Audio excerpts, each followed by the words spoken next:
حضور غوث اعظم رضی اللہ تعالیٰ عنہ نے 40 سال اللہ کی عبادت کی، 40 سال۔ یہاں بھی لوگ بڑے پریشان ہو جاتے ہیں، کیسے جی کیسے کر لی؟ تو میں نے کہا قرآن پڑھو، والذین یبیتون لربہم سجدا وقیاما، وہ راتیں گزار دیتے ہیں اپنے رب کے لیے سجدہ کرتے اور قیام کرتے۔ تو یہ قرآن کی نص نے جب بیان کر دیا تجھے کیسے شک ہو گیا؟ وہ قرآن کی نص بیان کر رہی ہے کہ اللہ کے کچھ بندے راتیں سجدے اور قیام میں گزار دیتے ہیں۔ حضور غوث اعظم نے 40 سال عشاء کے وضو سے فجر کی نماز ادا فرمائی۔ تو ایک دن آسمان پہ نا ایک چھوٹا سا بادل کا ٹکڑا آیا، معاذ اللہ ثم معاذ اللہ، وہ کہنے لگا عبد القادر میں تیرا رب ہوں۔ اس کے اندر سے آواز آئی میں تیرا رب ہوں، تو نے بڑی عبادت کر لی، اب تو بے شک پڑھ بے شک نہ پڑھ۔ کئی ملنگوں کو معاف نہیں ہو گئی معاذ اللہ کہ بے شک پڑھ بے شک نہ پڑھ، عام اجازت ہے۔ تو حضور غوث اعظم رضی اللہ تعالیٰ عنہ فرمانے لگے اعوذ باللہ من الشیطان الرجیم۔ جب آپ نے یہ پڑھا تو وہ سامنے آ کے کھڑا ہو گیا، کہنے لگا عبد القادر آپ کو کیسے پتہ چلا کہ میں شیطان ہوں؟ تو آپ فرمانے لگے پاگل ہے، مجھے کیسے پتہ نہ چلتا؟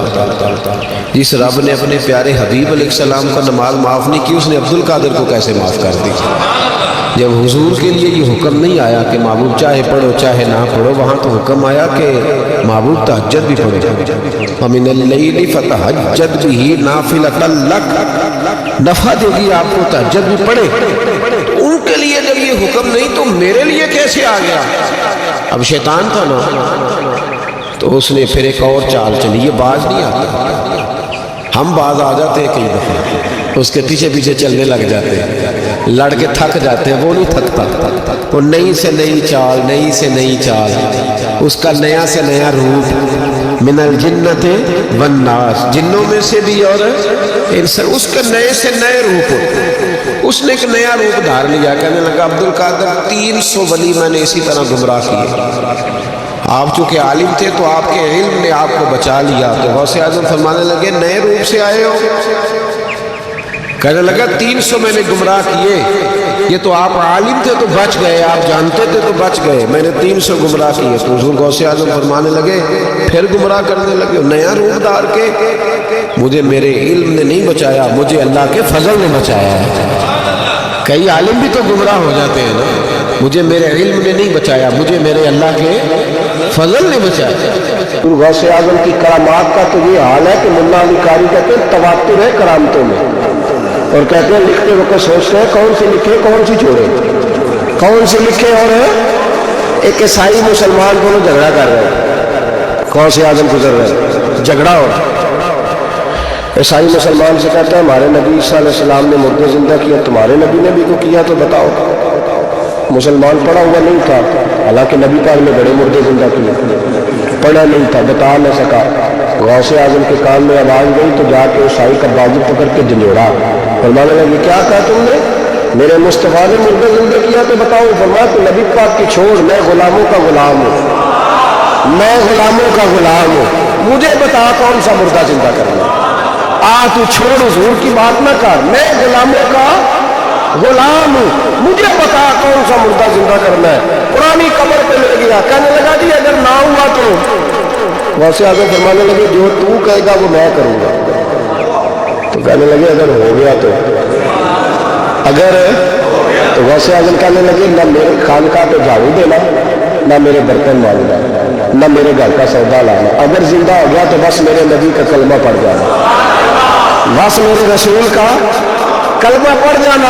اللہ اکبر۔ اس نے جو سب سے پرانی قبر تھی نا، وہ کہتا ہے یہ ہمارے دادا نے بھی نہیں دیکھا تھا بندہ کون ہے، اس قبر پہ کھڑا ہو کہنے لگا اس کو زندہ کریں۔ تو غوث اعظم رضی اللہ تعالیٰ نے قبر کے سرانے کھڑے ہوئے تو دعا کرنے لگے، کہنے لگے مولا اپنے لیے نہیں تیرے رسول کے لیے۔ پھر فرمایا قم باذن اللہ، اٹھ اللہ کے حکم کے ساتھ۔ ایک عورت کلمہ پڑھتی ہوئی کھڑی ہو گئی اور کھڑی ہو کے اس نے پہلا جملہ کہا تو کمال کر دی، کہنے لگی میرے نصیب دیکھو میں بنی اسرائیل کی تھی، عبد القادر تیرے صدقے جاؤ، تو نے مجھے کھڑا کیا ہے تو اللہ نے مجھے مصطفیٰ کا کلمہ پڑھنے کی توفیق دے دی، تیرے قربان جاؤ عبد القادر، تیری کیا بات ہے۔ اب وہ بندہ دوڑ دوڑ کے غوث اعظم کے قدموں میں آیا، فرمانے لگے نا کلمہ میرے مصطفیٰ کا پڑھنا ہے، حضور کا غلام بننا ہے۔ تو بھائیو حضرت شیخ عبد القادر جیلانی حضور غوث اعظم رضی اللہ تعالیٰ عنہ، معمولی بات نہ سمجھنا، حضور غوث اعظم رضی اللہ تعالیٰ عنہ فرماتے ہیں میں قدم نہ لگاؤں تو اللہ ولایت ہی نہ دے۔ حضرت غوث پاک جیلانی شیخ عبد القادر رضی اللہ تعالیٰ، تو غوث اعظم درمیان اولیاء، چو محمد درمیان اولیاء، غوث اعظم کا ولیوں میں وہی مقام ہے جو نبیوں میں رسول کریم کا مقام ہے۔ حضرت غوث پاک رضی اللہ تعالیٰ عنہ کو اللہ نے بڑے اعزازات سے نوازا۔ ایک اعزاز اللہ نے یہ دیا کہ ماں کی طرف سے حسینی ہے، باپ کی طرف سے حسنی سید، نانا بھی اللہ کے ولی، دادا بھی اللہ کے ولی، پھوپھی بھی اللہ کی بہت بڑی ولی ہے، بہت بڑی بڑی۔ والد گرامی، آپ نے وہ سیب والا واقعہ تو بڑا ہی سنا ہوگا، اس طرف تو میں نہیں جاتا۔ ماں بھی اللہ کی بہت بڑی ولی ہے۔ یہ اللہ نا اسباب بناتا ہے، خود ماحول بناتا ہے۔ آپ کے جو والد گرامی تھے ان کا نام تھا ابو صالح سید موسیٰ جنگی دوست رحمت اللہ۔ بادشاہ کے کچھ سپاہی تھے جو مٹکے اٹھا کے جا رہے تھے، اور مٹکے تھے شراب کے بھرے ہوئے، مٹکے اٹھا کے جا رہے تھے۔ حضرت سید محمد موسیٰ جنگی دوست رحمت اللہ علیہ بھی قریب سے گزرے۔ یہ کیا ہے بھائی؟ بدبو سے سمجھ تو گئے، تصدیق کے لیے پوچھا کیا ہے؟ انہوں نے کہا جناب یہ بادشاہ کا سامان لے کے جا رہے ہیں۔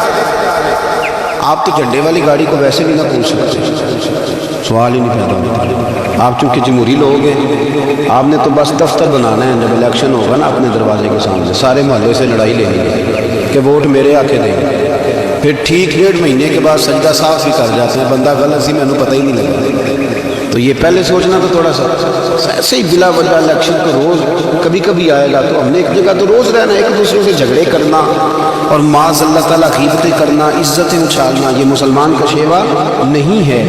حضرت غوث پاک کے والد نے پوچھا کیا لے کے جا رہے؟ بادشاہ کا سامان ہے جی۔ ہاتھ میں ڈنڈا تھا، 3 مٹکے تھے شراب کے بھرے ہوئے، زور سے ایک ایک ڈنڈا مٹکوں پہ مارا تو مٹکے ان کے سروں پہ ٹوٹ گئے۔ بادشاہ سلامت، ہم ساری تقریباً بادشاہ سلامت ہوتے ہیں، یہ کسی کی جرت ہے مطلب میرے گھر کے معاملے میں داخلہ کرے ہو؟ پھر بادشاہ لوگوں نے جا کے بڑی غیبتیں کی، بڑی بڑی کہانیاں سنائیں۔ اس نے تو توڑ دیے جی مٹکے آپ کے، نے کوئی حال نہیں چھوڑا۔ تو بادشاہ کہنے لگا بلاؤ سید موسیٰ پاک جنگی دوست رحمت اللہ علیہ کو بلا لیا۔ تو کہنے لگے بادشاہ تمہیں پتہ تھا مٹکے کس کے ہیں؟ آپ فرمانے لگے پتہ تھا مجھے۔ کہا کیوں توڑے؟ فرمایا اس لیے توڑے کہ مجھے تیرے اوپر رحم آ گیا تھا، تو اگر شراب پیے گا تو دوزخ میں جلے گا، مجھے رحم آیا تھا میں نے توڑ ڈالے۔ تو کہنے لگا آپ کون ہیں؟ آپ فرمانے لگے میں محتسب ہوں، میری حساب کتاب لینے کی ڈیوٹی ہے، محتسب ہوں، غلط آدمی کا حساب کروں گا۔ تو بادشاہ کہنے لگا کس نے ڈیوٹی لگائی آپ کی؟ فرمانے لگے میری ڈیوٹی میرے رب کریم نے لگائی، میری ڈیوٹی اللہ نے لگائی۔ تأمرون بالمعروف وتنہون عن المنکر، مسلمان کے ذمے ہے اچھائی کا حکم دے گا، برائی سے روکے، یہ ذمہ داری ہے میری، اللہ نے ڈیوٹی لگائی ہے۔ بادشاہ پہ اتنا روب طاری ہوا کہ کہنے لگا حضور آپ کی بڑی مہربانی، آپ نے یہ کام کیا۔ کہنے لگا جناب اگر آپ اجازت دیں تو میں بھی آپ کو محتسب نہ بنا دوں، آپ میرے وزیر بن جائیں، کوئی بندہ اس طرح کا کام کرے تو اسے روکے۔ تو آپ فرمانے لگے نہیں تو اپنی نوکری سنبھال کے رکھ، جسے اللہ ڈیوٹی پہ لگائے اسے پھر بندوں کی ڈیوٹیاں نہیں کرنی چاہیے۔ یہ احساس اللہ نے انہیں دیا، یہ شان رب کریم نے عطا کی۔ ان کے صاحبزادے تھے حضرت غوث پاک جیلانی رضی اللہ تعالیٰ عنہ۔ اللہ تعالیٰ نے جب کسی شخص سے کام لینا ہوتا ہے تو اللہ اس کے لیے اسباب بھی خود ہی پیدا کر دیتا ہے۔ علامہ اقبال اپنے استاد کی بڑی قدر کرتے تھے، شمس العلماء کی۔ تو ایک دن حضرت شمس العلماء سے کہنے لگے استاد جی آپ کی مہربانی سے پڑھ گیا ہوں، کہ فرمانے لگے پتر تیری کلاس میں تو 250 لڑکا تھا، میری مہربانی تو سب سے تھی پر سارے تو اقبال نہیں نہ بنے۔ فرمانے لگے تیرے اندر بھی کوئی خوبی تھی جس کی وجہ سے اللہ نے تجھے یہ اعزاز، کوئی تھی کوئی چیز تیرے اندر۔ اللہ تعالیٰ جب کسی بندے کو نوازتا ہے نا، بندہ بھی محنت کرتا ہے لیکن اس کی محنت سے زیادہ اللہ کے فضل کا دخل ہوتا ہے۔ تو بندے کئی لوگ کہنے لگ جاتے ہیں بڑی مشقت کی، بڑی محنت کی، کچھ بھی نہیں ہوتا، زیادہ اللہ کے فضل کا انحصار ہوتا ہے۔ رب جیسے چاہتا ہے ویسے فیصلے۔ آپ فرماتے ہیں کہ میں چھوٹا سا تھا، والد انتقال کر گئے، والدہ تھی میری اور ہم دو بھائی تھے۔ فرماتے ہیں بچے کھیلنے کے لیے نکلے تو میں بھی ان کے پیچھے کھیلنے نکل گیا۔ ایک بیل بچوں کے قابو آ گیا، تو بچوں کے قابو کو چیز آ جائے تو پھر وہ اس کا جو حال ہوتا ہے وہ تو ابھی پتہ ہی، ہم سارے بچے رہ چکے ہیں۔ تو کہتے ہیں وہ بیل قابو آ گیا، اس کے کان چھیڑتا، کوئی اس کی دم چھیڑتا، کوئی اس کے سینگ چھیڑتا، کوئی کسی جگہ سے اسے تنگ کرتا۔ مختلف بچے اس کو نا دم سے پکڑ کے ہلاتے، بیل بھاگتا۔ حضور غوث پاک فرماتے میں بھی آگے بڑھا، اور میں نے جب اس کی دم پکڑ کے ہلائی تو بیل نے میری طرف منہ کیا اور کہنے لگا عبد القادر تو نانا ایسے کر، بول کے کہنے لگا تو نانا ایسے کر، تجھے رب نے ان کاموں کے لیے پیدا نہیں فرمایا۔ آپ فرماتے مجھے اتنا خوف طاری ہوا، بیل کو بولتے دیکھا تھا پہلی دفعہ، بیل کو۔ اب میرے سنی کو بھی دلیلوں کی ضرورت ہوتی ہے، دلیل نہ دیں، کسی بزرگ کی بات سنائیں تو سنی بھی تھوڑا تھوڑا دائیں بائیں دیکھتا ہے۔ یہ شور ایسا ہوا ہے، پراپیگنڈا ایسا۔ میں حدیث پاک سنا دیتا ہوں۔ رسول کریم صلی اللہ تعالیٰ علیہ وآلہ وسلم فرماتے ایک شخص نے بیل پہ سواری کرنی تھی۔ بیل سواری کے لیے نہیں پیدا کیا، سواری کے لیے اونٹ ہے، خچر ہے، گھوڑے ہیں، گدھے ہیں، بیل کھیتی باڑی کے لیے۔ اس شخص نے جب بیل پہ سواری کی تو بیل پیچھے مڑ کے دیکھنے لگا اور کہنے لگا یار تو بڑا بیوقوف، بول کے کہنے لگا مجھے اللہ نے سواری کے لیے نہیں پیدا کیا، میرے سے وہ کام لے جس لیے میں پیدا کیا گیا ہوں۔ تو بندہ ڈر گیا، کہنے لگا بڑی حیرانگی والی بات نہیں کہ بیل بولتا ہے، تو بیل پھر بول پڑا۔ کہنے لگا اس سے بھی زیادہ حیرانگی والی بات ہے۔ اس نے کہا وہ کیا؟ کہنے لگے مدینے میں نبی پاک آ گئے ہیں اور تو نے ابھی تک کلمہ ہی نہیں پڑھا، یہ اس سے بھی زیادہ حیرانگی والی بات ہے۔ جامع المعجزات میں حدیث موجود ہے، حضور آ گیا اور تو نے کلمہ ہی نہیں پڑھا۔ وہ شخص کہتا ہے میں سر پٹ دوڑا، جب آ کے سامنے کھڑا ہوا تو حضور مسکرائے، فرمایا آجا پڑھ لے کلمہ، مجھے پتہ ہے تجھے کس نے بھیجا ہے۔ اللہ والوں کی باتیں مان لیا کرے، میں بڑی ذمہ داری سے کہتا ہوں رب کریم کے کوئی بندوں کی بات کتاب و سنت کے خلاف نہیں ہوتی، وہی تو کتاب و سنت آگے پہنچانے والے ہوتے ہیں۔ تو حضور غوث پاک فرماتے ہیں میں وہ ڈر کے گھر آیا، جب گھر پہنچا تو میرے کانوں میں آواز آ رہی تھی لبیک اللہم لبیک لبیک لا شریک لک۔ فرماتے میں چھت پہ چڑھا اور میں نے جیلان میں اپنی چھت پہ کھڑے ہو کے دیکھا تو حج کے دن تھے، میری سیدھی نظر میدان عرفات پہ، تو لوگ میدان عرفات میں بیٹھ کے لبیک لبیک پڑھ رہے تھے۔ پہلے میں وہاں سے ڈر کے آیا، پھر چھت سے ڈر کے نیچے اترا، ماں کو ساری بات بتائی تو کہتے میری ماں کہنے لگی بیٹے جب تو پیدا ہونے والا تھا تو مجھے بڑی بشارت ہوئی۔ فرماتے ماں نے نا کھولا بکسا صندوق تو 80 دینار نکالے، تو میں پتر تم دو بھائی ہو اور تمہارا باپ کل جاگیر 80 دینار چھوڑ گیا، 80 40 تمہارے 40 تمہارے بھائی کے۔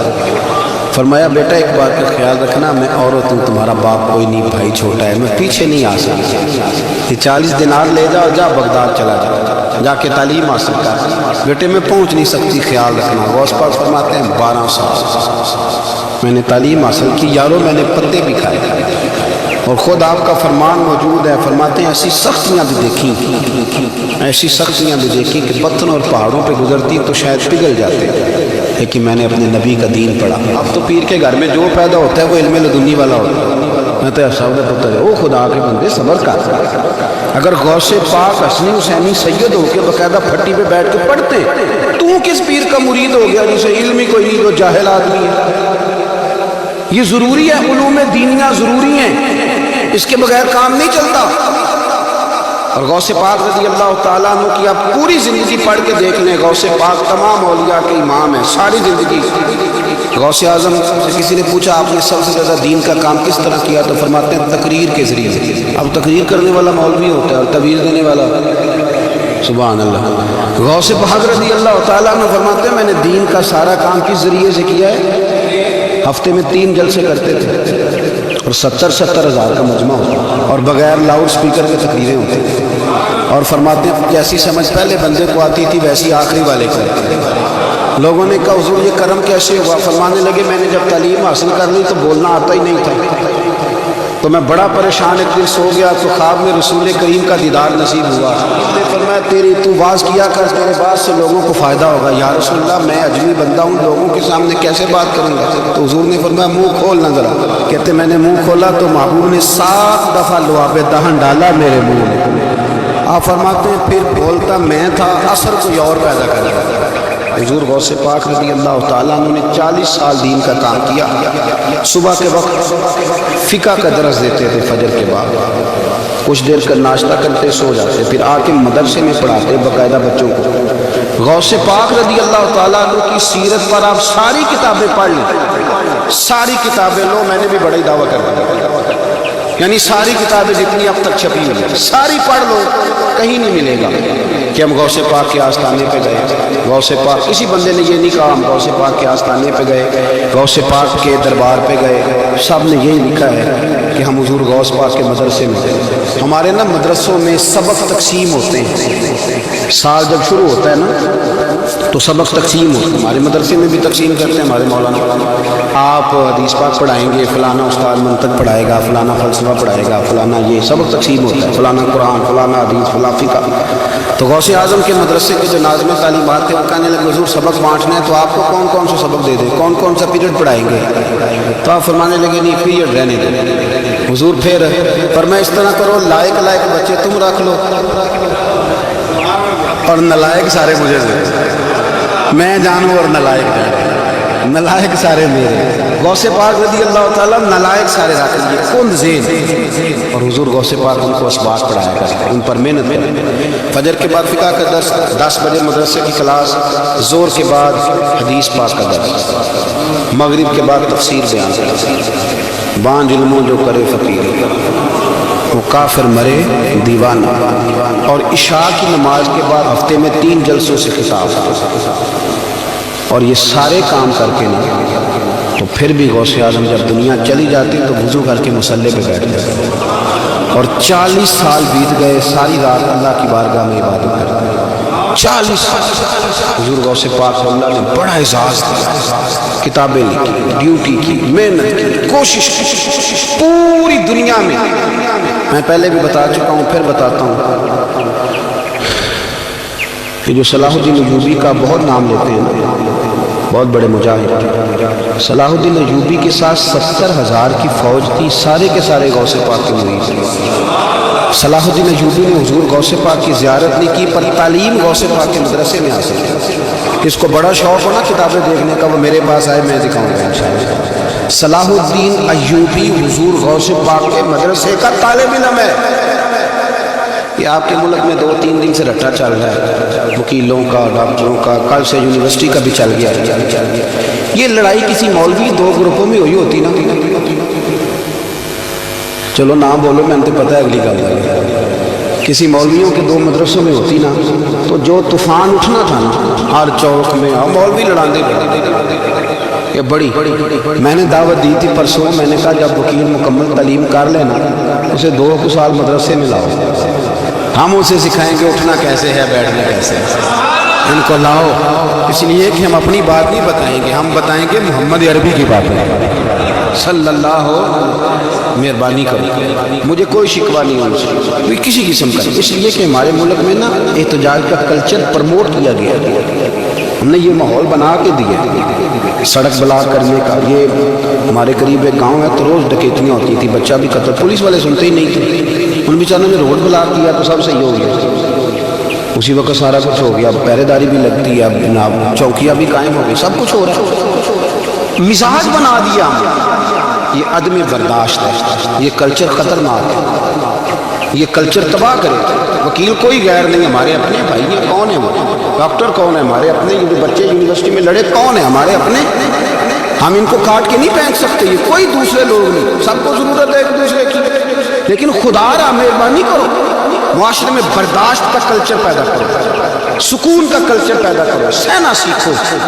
سنو ایک بات کرتا ہوں, اللہ کرے کہ میں سمجھا سکوں. سارے فیصلے خود نہ کرو.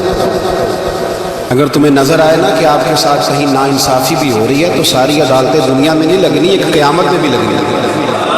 ہاں امام حسن کو زہر دے دیا گیا تو امام حسین کہنے لگے بھائی بتاؤ کس نے دیا ہے. پر میں حسین اگر وہی وہ نہیں جس پر مجھے شک ہے تو میں کسی آدمی کا بلا وجہ تمہیں نام کیوں بتا دوں. کہا پھر بھائی آپ اشارہ تو نہیں بتا دیں. تو فرمایا حسین اگر وہی ہے نا جس پر مجھے شک ہے تو پھر بھی میں نے فیصلہ اپنے رب کو چھوڑ دیا. فرمایا میرے رب سے زیادہ بہتر فیصلے کرنے والا کوئی موجود ہے؟ کچھ فیصلے اللہ پہ چھوڑ دیں، آپ یقین کریں آپ کو بڑا ہی مزہ آئے گا، آپ کو سکون آئے گا زندگی میں۔ کچھ فیصلے اللہ پہ چھوڑو، برداشت کا کلچر پروموٹ کریں اس وطن کے لیے، یہ بڑا پیارا ملک ہے، اس میں برداشت کا کلچر پیدا کریں۔ وکیل کو ہر وقت ڈاکٹر کی ضرورت ہے، ڈاکٹر کو ہر وقت وکیل کی ضرورت ہے۔ ہم ایک دوسرے کے بغیر دیکھیں نا، میں نے آئین بھی رکھا ہوا ہے پاکستان کا، لیکن اس کے باوجود کوئی مسئلہ بن جائے تو میں کسی وکیل صاحب کو فون کرتا ہوں، میرے دوست ہیں، میں پوچھتا ہوں کہ یار یہ مسئلہ ہے، اس کا کیا حال ہے؟ ہم مل کے رہتے ہیں معاشرے میں۔ برداشت کے کلچر کو پروموٹ کریں، پیار کریں، محبت بانٹیں، یہ وطن ہے، اس کو مل کے سنواریں گے تو انشاءاللہ تعالیٰ یہ رسول اللہ کے دین کا قلعہ بنے گا بڑا۔ اس سے پیار کریں، اس پر غلط بات ہے تو اس کو آپ سمجھائیں، اس پر تبلیغ کریں، لیکن یہ نہ کریں کہ آپ عدم برداشت کا ماحول پیدا کریں۔ حضور غوث پاک رضی اللہ تعالیٰ عنہ دین کا ایک بات، اللہ والوں کے پاس لوگ دعاؤں کے لیے جاتے ہیں، کیوں جاتے ہیں؟ سنو، میرے ساتھ ایک شخص رہتا ہے، صبح سے شام تک میری ڈیوٹی کرتا ہے، نوکری کرتا ہے، خدمت کرتا ہے، گاڑی چلاتا ہے، یہ کرتا ہے وہ کرتا ہے۔ ایک صاحب ہے جو 3 سال کے بعد ملتے ہیں، پھر وہ جو 3 سال کے بعد ملتے ہیں وہ شکوہ کرتے ہیں کہ پیر صاحب اس کی بات زیادہ مانتے ہیں۔ تو پیر صاحب اب کدھر جائیں؟ یہ سارا دن پیر صاحب کی مانتے ہیں، نہیں سمجھ آ رہی ہے آپ کو بات؟ یہ مزاج ہے نا جی، ایک بندہ سارا دن دنیا داری کرے، مال کمائے، پتہ نہیں جھوٹ بولے، بڑا کچھ کرے، اور ایک اللہ کا ولی جو اپنا بنائے کچھ نہ، سارا دن رسول اللہ کی باتیں کرے، سارا دن اللہ کے دین کی خدمت کرے، اور بھائی وہ جب ہاتھ اٹھاتا ہے نا تو پھر اللہ اس کی بات کو قبول کرتا ہے۔ کچھ میرے خاص ہیں، کچھ تیرے خاص ہیں، تو کچھ رب کے بھی خاص ہیں، اور اس پر بھی میں پہلے آیت پڑھ لوں گا تاکہ دلیل مضبوط ہو جائے۔ اللہ فرماتے ہیں واللہ یختص برحمتہ من یشاء، فرمایا میں نے کچھ بندوں کو اپنی رحمت سے اپنا خاص بنا دیا۔ کچھ بندے اللہ کے بس اللہ کی بارگاہ میں وہ دعائیں کرتے ہیں تو اللہ قبول فرما لیتا ہے، اتر اللہ ہی دیتا ہے، لیکن اللہ کا ولی دعا تو کر سکتا ہے نا، اللہ کا ولی، میری بات کی سمجھ آ رہی ہے؟ بیٹا کون دیتا ہے؟ اللہ۔ حضرت محدث اعظم رحمۃ اللہ علیہ کے پاس ایک شخص نے آ کے کہا جی ولی اللہ بیٹا دے سکتا ہے؟ آپ فرمانے لگے ولی اللہ اللہ سے ملا سکتا ہے؟ نہیں وہ تو ہے ہی ولی اللہ، تو اس نے ملا دینا ہے۔ تو فرمایا جو اللہ سے ملا دے بیٹا تو چھوٹی سی بات ہے، تو دیکھ نہ کہ جو اللہ تک تجھے لے گیا تو پتر پیچھے رہ گئے، لیکن بیٹا دیتا کون ہے؟ بول کے بتائیں، بول کے اللہ دیتا ہے۔ دعا کون کرتا ہے؟ اللہ کا ولی دعا کر دیتا ہے۔ بی بی آ گئی روتی ہوئی غوث پاک کے پاس، کہنے لگی 6 بیٹیاں ہیں۔ خامد اور سسر کہتے ہیں کہ 7ویں بھی بیٹی ہوئی تو طلاق دے دی۔ تھوڑا سا اگر بندہ مالدار بھی ہو تو پھر وہ ہمارا دماغ جہاں مرضی چلتا ہے نا، یہ جہالت آج بھی بہت ساری جگہوں پہ پائی جاتی ہے۔ تہذیب سکھاتی ہے جینے کا سلیقہ، تعلیم سے جاہل کی جہالت نہیں جاتی۔ تو رو پڑی، حضور غوث پاک رضی اللہ تعالیٰ عنہ نے بلایا اس کے شوہر کو بھی اور سسر کو بھی، فرمایا یہ دیکھ یہ تو اللہ کے کام ہے، جس کو چاہے بیٹیاں دے، جس کو چاہے بیٹے دے۔ تو جو نہیں مانتے حضور غوث پاک کی بھی نہیں مانتے، انہوں نے کہا جی نہیں دی، میں تو نکاح کروں گا۔ چلے گئے تو غوث پاک کی بارگاہ میں وہ بیٹی اور اس کا باپ اور اس کی ماں پھر آئے، کہنے لگے حضور مہربانی فرمائیں۔ پھر اللہ کے ولیوں کے پاس ایک قوت ہوتی ہے جس کا نام مصلح ہے۔ مصلح بہت بڑی طاقت، بہت بڑی۔ حضور نے فرمایا دعا صلاح المومن، فرمایا دعا مومن کا ہتھیار ہے۔ یہ مومن جب ہاتھ اٹھاتا ہے تو پھر عرش کا مالک دروازے کھول دیتا ہے کرم کے۔ حضور غوث پاک نے مصلح بچھا لیا اور رو پڑے، کہنے لگے مالک کریم اس بی بی کے دل میں کس نے بات ڈالی تھی کہ عبد القادر کے دروازے پہ جاؤ؟ دیکھیں منانے کا انداز، منانا آتا ہے، اللہ کس نے اس کے دل میں بات ڈالی کہ عبد القادر کے دروازے جا، کس نے ڈالی؟ اور مالک اگر تو نہیں ڈالی تھی تو کیا تو اب اپنے عبد القادر کو رسوا کرے گا؟ اگر تو نہیں بھیجا ہے کہ ادھر جا تو اب تو رسوا کرے گا؟ حضور غوث پاک رضی اللہ تعالیٰ نے دعا مانگ کے تیرے پہ ہاتھ پھیرے، بچی کے سر پہ ہاتھ رکھا، فرمانے لگے پتر جا، مجھے امید ہے اللہ نے 6 بیٹیاں دی ہیں تو 7 بیٹے بھی عطا کریں۔ تو بی بی کہتی ہے پھر رب نے فضل فرمایا اور 7 ہی بیٹے عطا فرمائے۔ پھر 7 ہی بیٹے رب کریم نے دیے. تو جو اللہ کی مان تھا پھر اللہ بھی اس کی. تو اس میں اختلاف کی کیا بات ہے؟ یہ سادی سی بات. ایک بغداد کا سوداگر تھا، بڑا مالدار. ایک دن اس نے بغداد کے سارے علماء اور مشائخ کو دعوت پکائی تو غوث پاک کے پاس گیا. کہنے لگا حضور شام کا کھانا ہے. آپ نے اس کا چہرہ دیکھا تو وہ رو پڑا. کہنے لگا بغداد کے پیر انکار نہ کرنا. آپ نے فرمایا تو جا میں آؤں گا. شاگرد مرید کہنے لگے حضرت جی آپ بڑی مشغولیت تھی شام کو. فرمایا اتنا بڑا آدمی جب رو پڑتا ہے تو لگتا ہے بڑا مجبور ہے، چلیں گے. شام کو جب اس کے دروازے پہ گئے تو کھانا بھی اس نے چنا تو ساتھ اس نے ایک ٹوکرا ایک صندوق بھی لا کے رکھا، اوپر سے خالی. جب غوث پاک نے اٹھ کے دیکھا تو اندر اس سوداگر کا بیٹا، اس تاجر کا بیٹا، دونوں ٹانگوں سے معذور، دونوں ہاتھوں سے معذور، ایک ہی بیٹا اپاہج. وہ تاجر رو پڑا. کہنے لگا حضور بڑی دنیا جانتی ہے، بڑا مال ہے، پر جب تنہا بیٹھتا ہوں تو کھول کے روتا ہوں. وہ بے نیاز ہے نا، ساری زندگی کے بعد ایک بیٹا دیا تو وہ بھی اپاہج ہے. حضور بال سفید ہو گئے. لوگوں کی اولاد بڑھاپے کا سہارا بنتی ہے. میں بوڑھے وقت میں اس کو اٹھا کے پیشاب پخانے کے لیے لے کے جاتا ہوں. بغداد کے عبد القادر سنا ہے جب تو دعا مانگتا ہے تو رب قبول فرما لیتا ہے. تو مہربانی فرما اگر میرا پتر ٹھیک ہو جائے، میرا زور کوئی نہیں، مالک بے نیاز ہی بڑا ہے، اگر مہربانی ہو جائے. اور غوث پاک نے پھر مصلی بچھایا. مصلی بچھا کے کہنے لگے مالک تو اپنے بندوں کے دل میری طرف کیوں موڑتا ہے؟ اور اگر موڑتا ہے تو پھر رحمت کی نظر فرما، بندہ نوازی فرما. ایک باپ اتنے رو رو کے آنسو بہا رہا ہے تو کرم نوازی فرما. حضور غوث پاک نے ابھی چہرے پر ہاتھ نہیں پھیرے کہ بچہ اللہ اکبر کہتا ہوا صندوق سے باہر نکلا ہے.